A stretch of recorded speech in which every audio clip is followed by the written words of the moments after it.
Hey everybody, it's Jason Blaha here, and once again it is time for the Q&A, so let's go ahead and knock this out. First question. Hi Jason, do you think food order is important when eating a meal? Let's say I have steak and pasta. Is it better to eat the protein sources first to minimize insulin response/spike? Sometimes I'm so hungry I have pasta right in front of me, but I gotta cook the steak. So in that case, I force myself to not eat the pasta and wait until the steak is ready. Am I overthinking this, or can it be beneficial in terms of body composition in the long term? Thank you.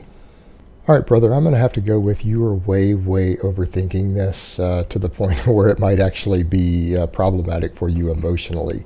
Meaning there's no significant reason to think that eating your steak at the same time as your pasta, or eating the pasta first or the steak first or whatever, even 5 or 10 minutes apart, is going to significantly affect things like the hormonal cascade that's coming from your meal. You're really overthinking this. And what you need to realize is that that sort of thinking and mindset is really prevalent when you get into the fitness world. It seems to draw a lot of people who are very obsessive and compulsive about their food, about their training, everything else, who want to have complete control over all of it. What you need to remember is that OCDs and eating disorders like this are actual mental illnesses that are treatable. So if you actually start obsessing over something like that, it's time to consult a therapist, not keep doing it and letting it become a problem for you. Now, assuming it hasn't been, because again, you're talking about forcing yourself to not eat until the steak is done or whatever. Assuming it's not really a problem for you, what you need to remember is that, again, you're going to absorb and digest the pasta a bit faster than the steak. Anyways, you're going to have faster gastric emptying on it, faster absorption of it, no matter what order you eat them in. Meaning, even if you ate the steak first and then 3 minutes later you ate all the pasta afterwards, you're probably not going to see any significant impact on your nutrition, your anabolic response, even your hormonal cascade response following it. There's just no reason to think that it really works that way. I wouldn't worry about it at all. Just eat your food in whatever order you want. All right, next question.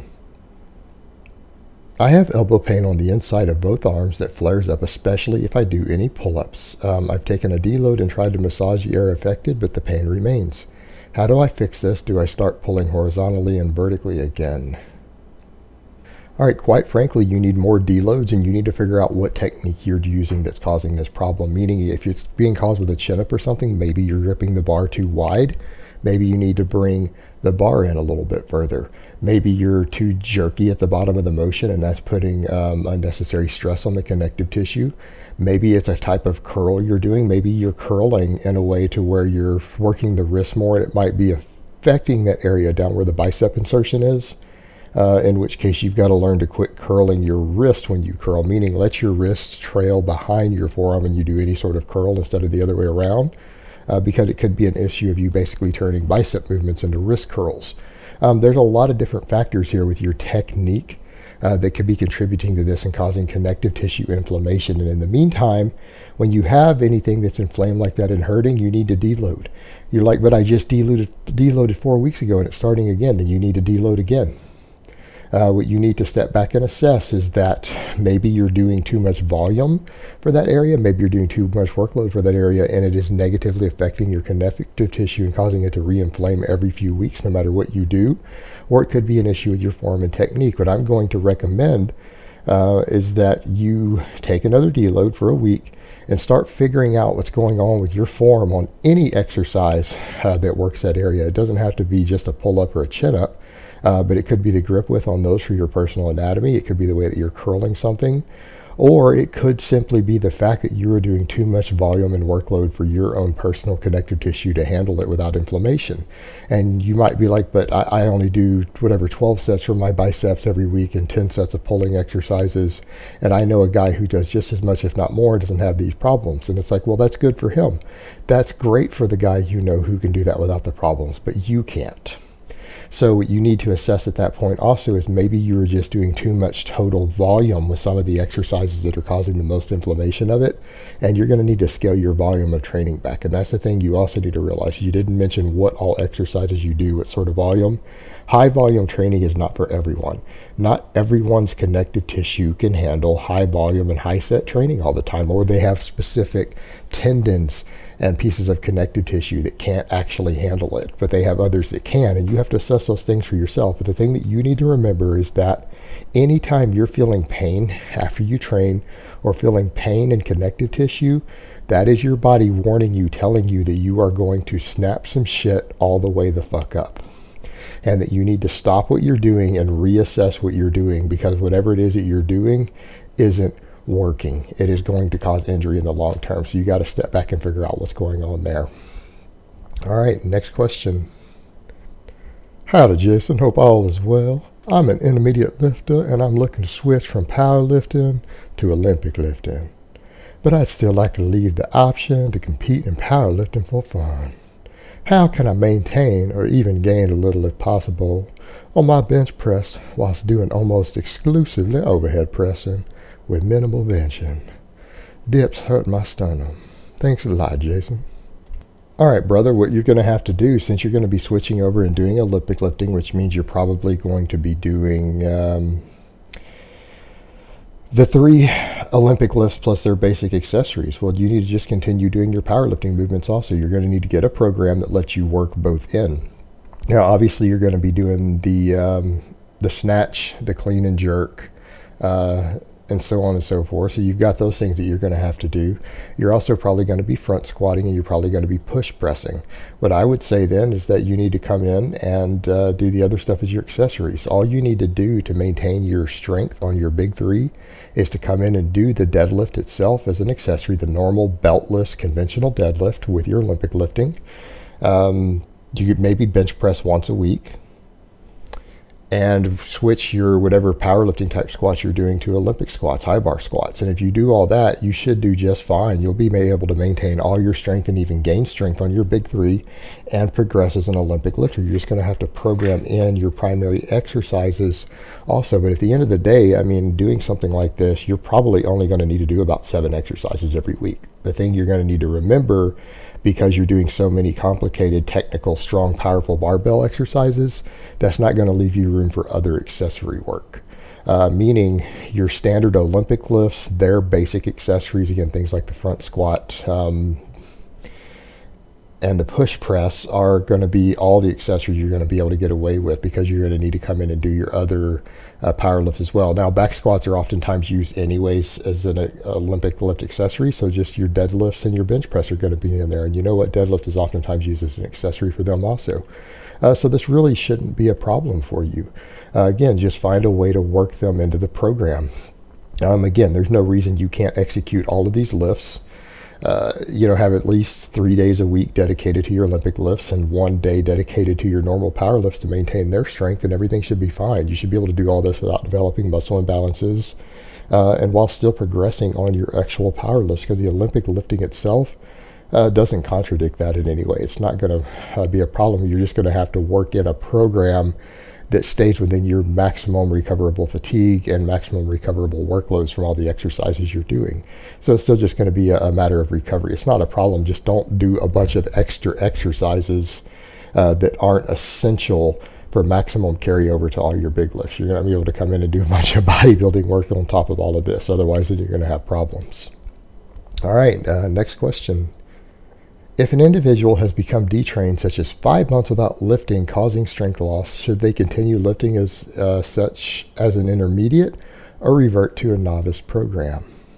All right, if a person is significantly detrained, returning back partially to where they were for at least 2 to 3 months of their returning training, they're going to make novice-like strength gains again. Okay, this shouldn't be a real problem for them. They should be able to run a novice program for a few months to try to get back to close to where they were before. They do not need to do intermediate or advanced programs, and here's why. After 5 months of not lifting weights and completely detraining, there is no way that you're going to be an intermediate and advanced lifter anymore. So if you're not an intermediate and advanced lifter, and you have old muscle memory that's going to let you make progress even faster, why wouldn't you run a novice type program? The difference between a novice and an intermediate program is that a novice program is designed to progress you faster. whereas an intermediate has slower progression patterns for obvious reasons, because an intermediate can't progress as quickly. So of course you would go back to a novice program. Why wouldn't you? And the thing that you need to remember is that even a novice program might be too aggressive, because when you say you quit lifting, I don't know, did you quit exercising completely? Did you quit all your mobility work completely? You might actually need to spend a couple weeks working on just rebuilding your core strength and your mobility and your flexibility first before you even jump into a real program. Just like you wouldn't take a completely sedentary person with no mobility and put them immediately into a novice program. You would have them do anywhere from 2 weeks up to maybe a month of mobility work, core work, and everything else before you even put them under any weights, right? So you need to factor in the same thing with you returning back, just to reduce your chances of injuries. And if you come back to doing any lifting work at all, it should just be with very, very light weights, just to relearn form and technique. I wouldn't actually try to progress on anything for at least the first 2 weeks. Again, work on mobility and everything else. But no, you are going to be a true novice again after 5 months out of the gym. Doesn't matter where you were. All right, next question. I'm on my university's powerlifting team, and we have had some difficulty coming up with a program that fits everyone's needs. We have lifters from novice to advanced, so it's hard to come up with a program that works for everyone.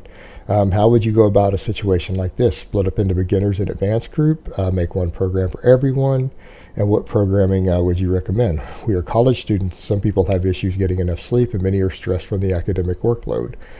So I'm not sure if that would change anything. All right, brother, here's what I would do. Rather than traditional training methods, if you want something that's going to work for people of various ranges and still be successful, I would recommend doing some sort of Bulgarian light training.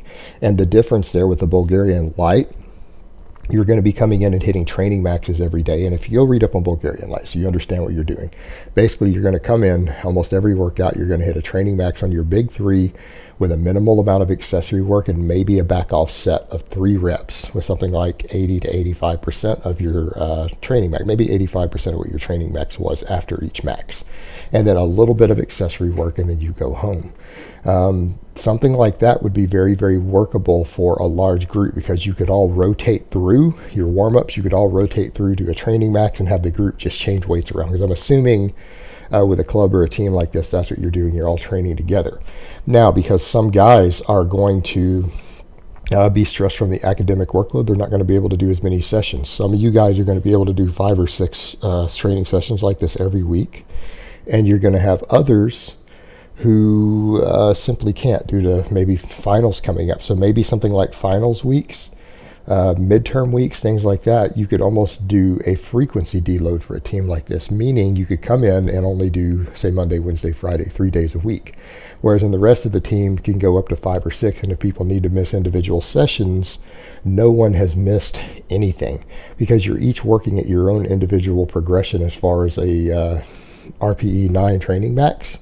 It's all going to be individual, and you can just rotate through everyone to get through their stuff. And I mean, again, it can be done quickly with groups and plate changes and everything, with just a few basic benches, power rack, stuff like that, and a deadlift jack. And that way the group can just flip through everything, and you can have a whole group of 10 or 12 people get through their workout every day in less than an hour if you're careful with it. And then everyone goes and does their little bit of accessory work based upon their weaknesses after you all do the big lifts together. And that's definitely a viable way to do it. I would definitely consider something like that. Now, you're also going to need to factor in that your novice people, your true novices who don't know the exercises, they're going to have to come in and just work the basic form, and the other people are going to have to coach them with their form, help them do extra core work, whatever it takes till they can do the big 3 competently. But again, what you're going to find is that all of your guys are going to be able to progress on a Bulgarian lifetime system. There are successful power lifters who do this type of system year round. Even the Norwegian experiment we saw was pretty successful. So again, I think in a group setting like this, to where you need everyone running the same type of routine, Bulgarian light will fit the bill, to where everyone's coming in and doing the basic training maxes. Again, as long as everyone is competent enough to actually perform the basic exercises. And I think you're going to have a lot of success with this. And again, because you're all college students, you all have the same midterm schedule, you all have the same final schedule. You're going to be able to cut down to the 3 days a week, or even 2 days if you guys have to, as a groups to do that at the same time. And then when certain people need actual deloads, you let that person deload individually, and they just keep up with their own individual deload, but they stay in the rotation with everyone else. And again, if they're needing additional lighter weeks because of academic load, that person could come in and only train 3 of the days instead of the 5 or 6 that everyone else is. And again, this is a very, very viable method for a group like that, particularly because you can all help each other rack and unrack the weights very quickly to just go through the group with everyone. So that's what I would do personally. All right, guys, but that's really all I have to say on that today. I hope it's been informative, and I will talk to you guys next time in part 2.